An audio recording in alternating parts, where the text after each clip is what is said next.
A lot of folks ask, what do you learn from history? History teaches no lessons. What history does is provides a context so you can look to the future. In fact, there is no ability to understand the future except from the past. Our history makes us want to be brave. Our history is rich with a legacy of Marines that have made the ultimate sacrifice and have been very willing to do so because of that bigger purpose that we're taught. Happy birthday, Marines. On 10 November each year, wherever we are, we pause to celebrate the anniversary of our Corps and reflect on who we are, what we do, and why we do it. 70 years ago, when our predecessors paused to mark the anniversary of our Corps, they reflected back on a year of extraordinary combat in our amphibious drive across the Pacific. Despite the challenges and horrific conditions, Marines prevailed at places like Guam, Saipan, and PELELIU. On 10 November 1944, Marines look back with pride on their accomplishments, confident in their ability to meet future challenges. During the Pacific Campaign, Marines fought many hard-won battles. From 15 September to 27 November 1944, the 1st Marine Division fought a determined enemy, 10,000 strong, on the small volcanic island of PELELIU. I can remember, I don't think many of us slept the night before, anticipating a landing the next day. As usual, they feed you steak and eggs for breakfast, which is a terrible thing to do to you because you're not used to it at all. When we went ashore, we got splashed several times with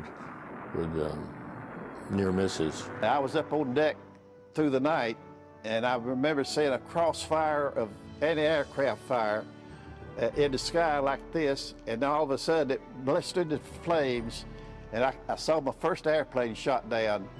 We were supposed to go in, and there was a Japanese airplane in there that crashed, and that was our pivot point. We were supposed to go in and pivot to the left and go north. We were in the middle of setting up a short defense to see which way we're going to go further north. When we got hit, it wasn't long after that when we found out that we were surrounded. If there was one thing I believe that is the highest honor for a Marine, it is the opportunity to fight alongside another Marine. And if you look back through our history and you study our history, that's one constant, and that's one thing that always stands out, and is the camaraderie and the spirit of Corps and the brotherhood of being a Marine and never failing and always coming through mission accomplishment. A costly and controversial battle that would claim the lives of 1,252 Marines and nearly 11,000 of the enemy. In an environment of utmost savagery, the Marines prevailed. They were victorious because they were well prepared. They built mental and physical toughness. They were disciplined, and they trusted each other.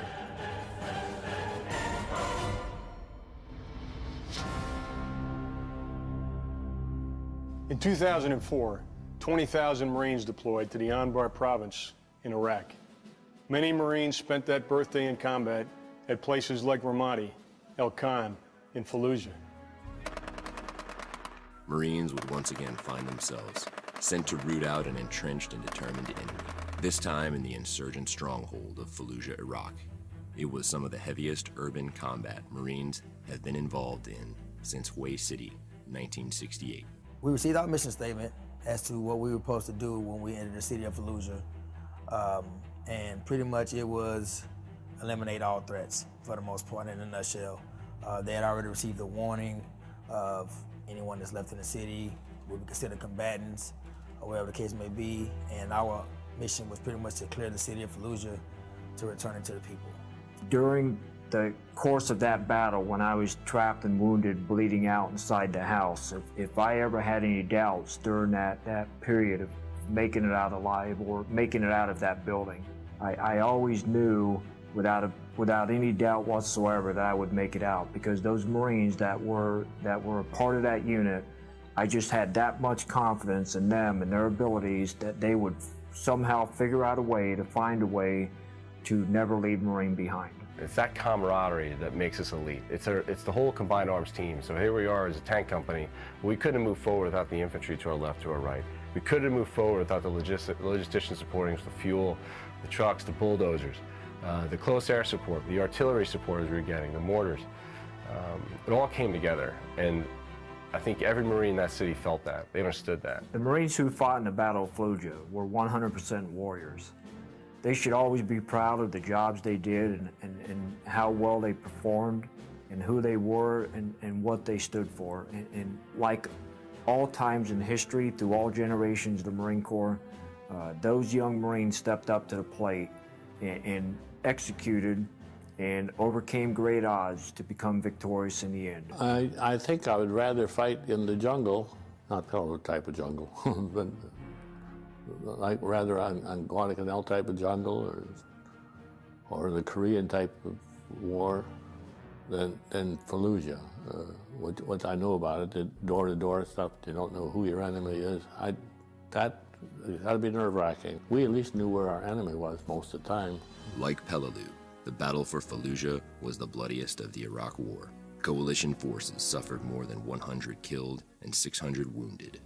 More than 2,000 insurgents died and 1,500 were captured.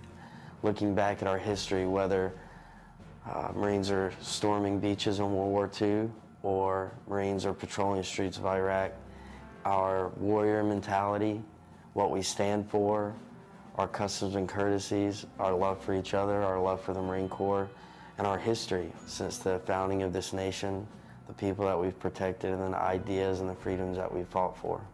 As we celebrate the 239th birthday of our Corps, Marines are in combat in the Helmand Province. And since we last gathered to celebrate, Marines responded to crisis in the Philippines, South Sudan, Libya, and Iraq. Some things change.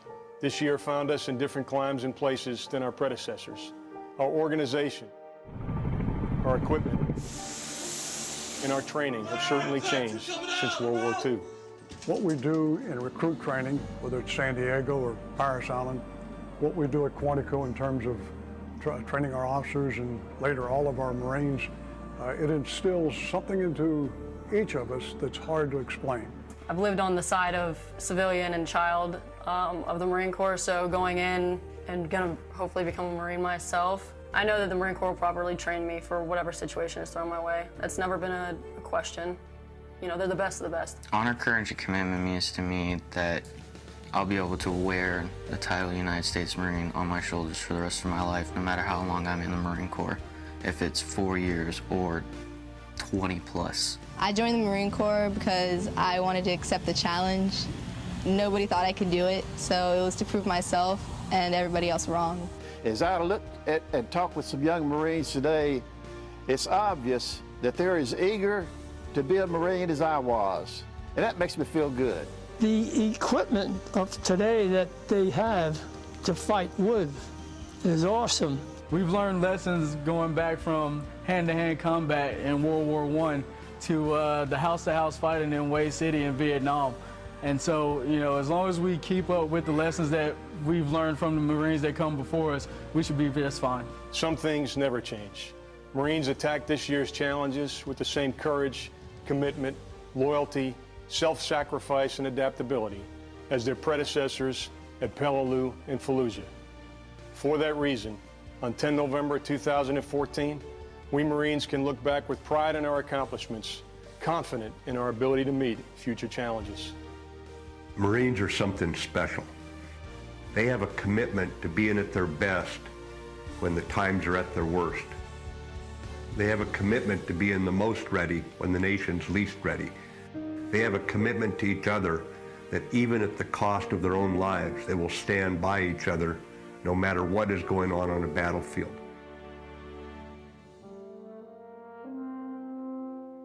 We are going to continue to live hard, train hard, and fight hard, providing our nation the capability to contain crisis, fill the gap, or hold the line.